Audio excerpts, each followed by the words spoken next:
بسم الله الرحمن الرحيم.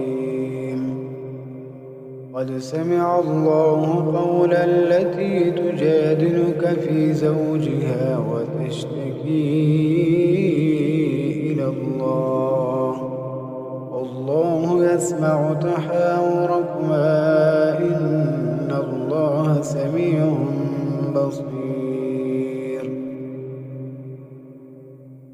الذين يظاهرون منكم من نسائهم ما هن أمهاتهم إن أمهاتهم إلا